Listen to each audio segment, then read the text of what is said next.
It's Labour weekend and we're about 2 weeks out from the beginning of our trek. Today I'm heading up through Dingleburn Station, which is on the eastern side of Lake Hawea. It's about 40k of gravel. It's a pretty interesting place to head up into. Right now, just riding alongside the Clutha River in Albertown, about to cross the Albertown Bridge.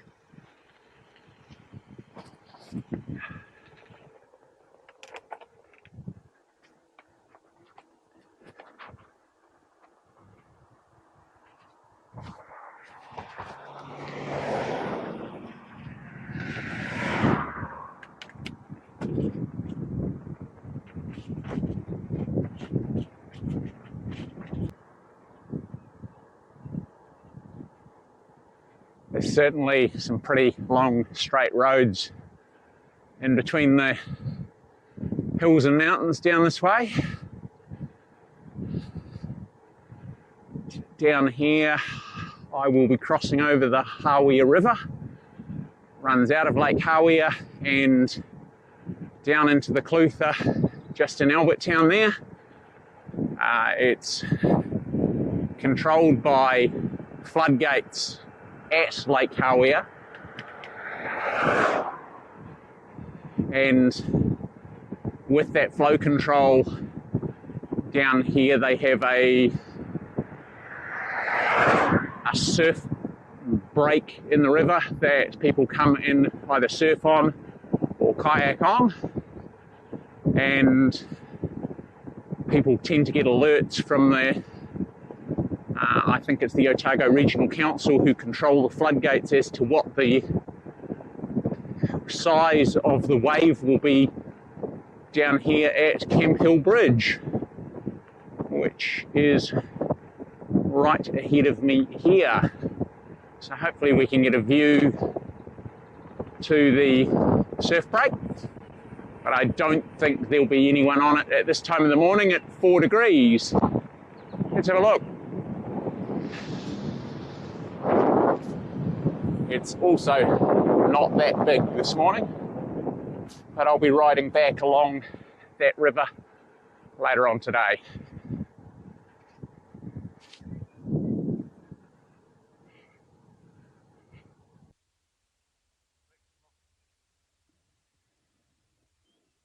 So this is a pretty special part of the world when it's not windy. This is Johns Creek, which is on the eastern corner of Lake Hawea, and I'm about to ride up the road to the right here, all the way along and around the corner, which is Timaru Creek, heading towards that mountain range in the distance, which at the far end of the lake is Hunter Station, but I will be going up through Dingleburn Station. Right now, it's probably about 5 degrees. It's absolutely calm and absolutely stunning.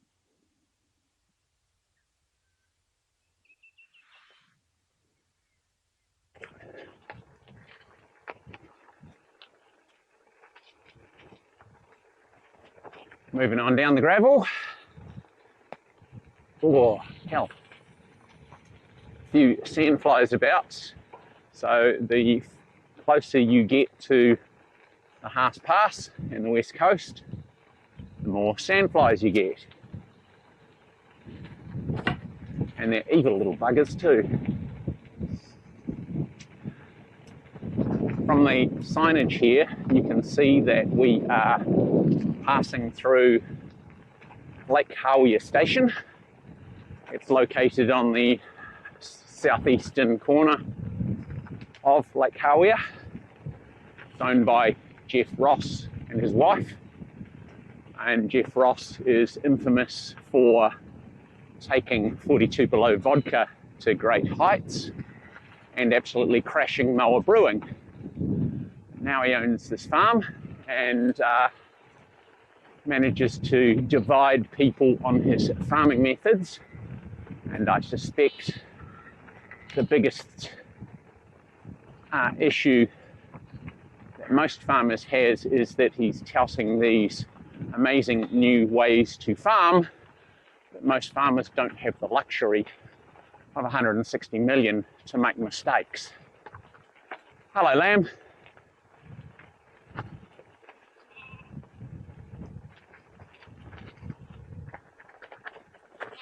Go, boy.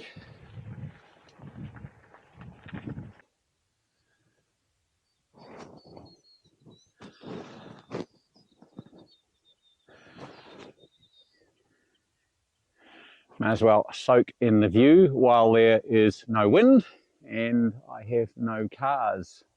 Oh, look at that. Here comes one now.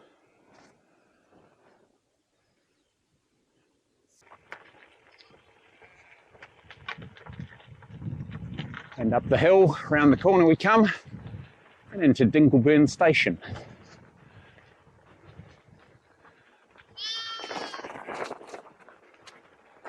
Hey, lambs.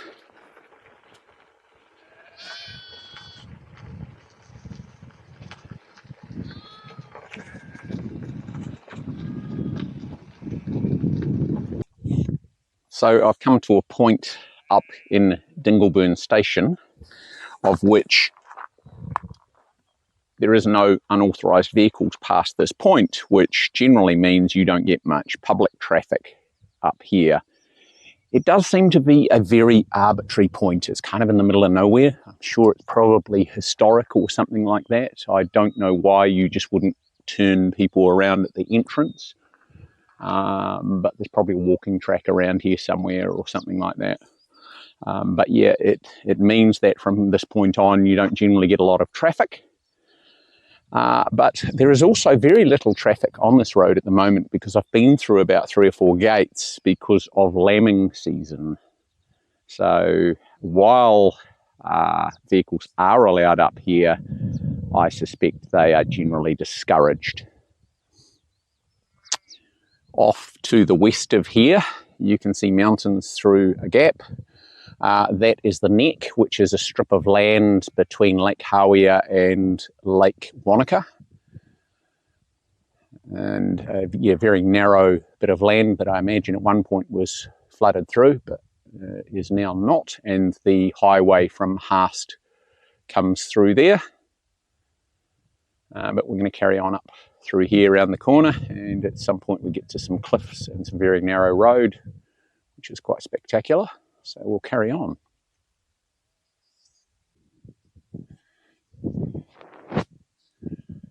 We also get to a point at which you turn the corner and you can kind of see the top of where the main Dingleburn Station buildings are, although you can't see them from here. Looking right up the top of Lake Hawea,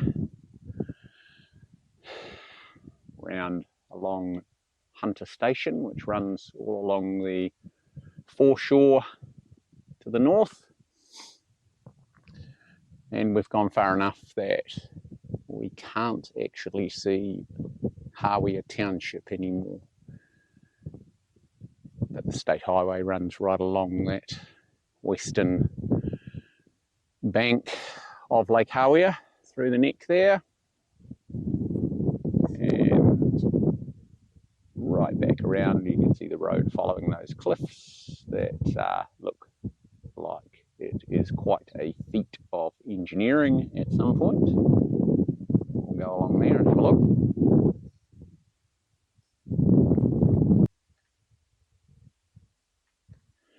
And as we can just see, the road is carved out of a rock face and disappears off over the edge there, which I'm not that keen to get too close to be fair.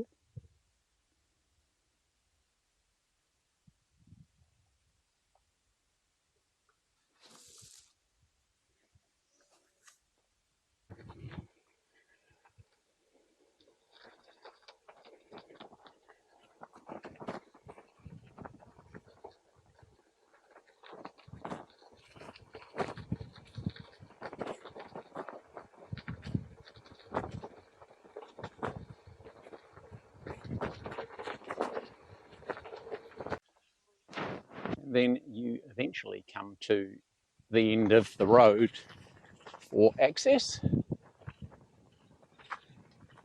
and the top of this corner of the lake anyway. The public walking track carries on further around. Once a year they hold a mountain bike race that goes right the way around through Hunter Station, and they cross the river, I understand, quite a way up, but they must come through past the actual station buildings themselves on the road, because the public access track from here is literally walking only, and it's poorly marked. So while I haven't done it, I suspect that you can only do it during the race to come through the station.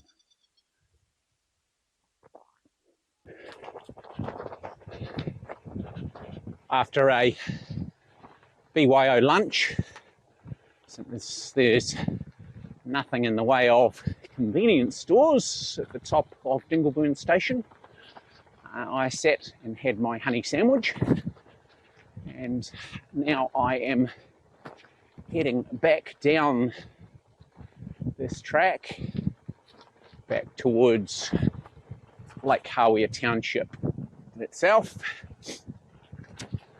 And as you might be able to see, the track is very rough in places, because one, it doesn't get much traffic, and two, it's probably poorly maintained because it doesn't get much traffic. Yeah, she's pretty rough.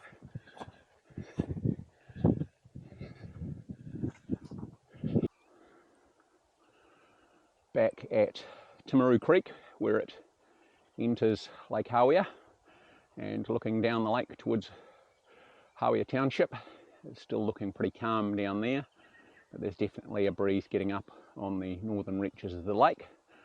So hopefully we beat that home, or it's a tailwind.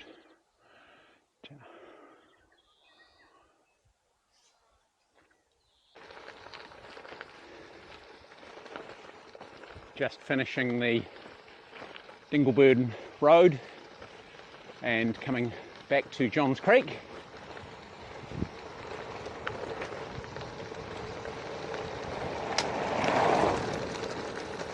And into a cloud of dust. Normally I would ride along the waterfront. It's a pretty nice trail along there, but kind of running out of time this morning, so I'm going to take generally the quickest way back.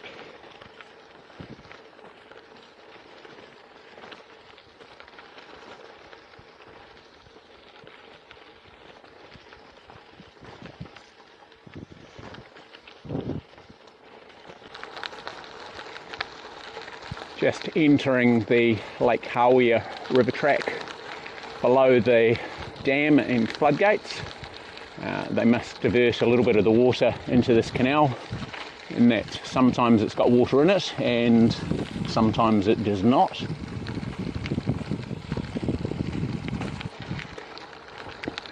It's a little canal there, and then down beside us is the Hawea River, which we will see in a mo.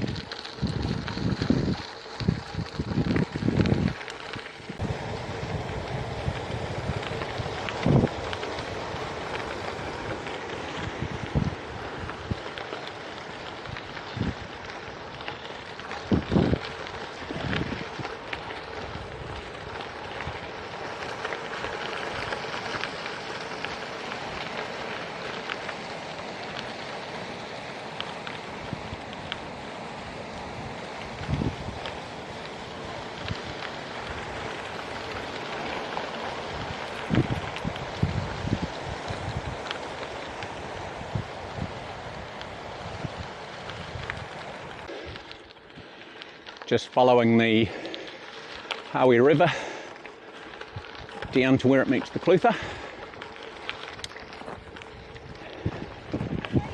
Hey.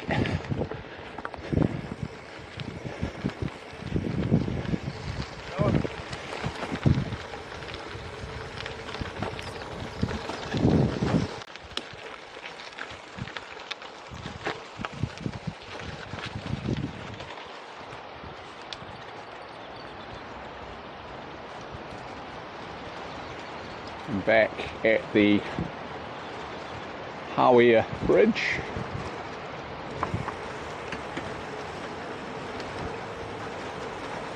And through the Albertown campground.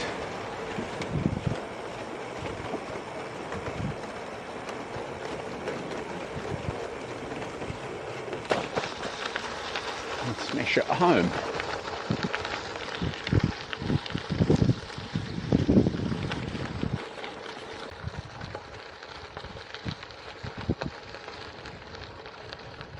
I'm now not far from home, and the Garmin is about to tick over 90 k's. Unfortunately, it took me significantly longer than I had anticipated. The elapsed time is about to tick over 5 hours. I put that down to just how rough that Dingleburn road was. It's pretty slow going and pretty tough on the body. But hey, it's all good training, right?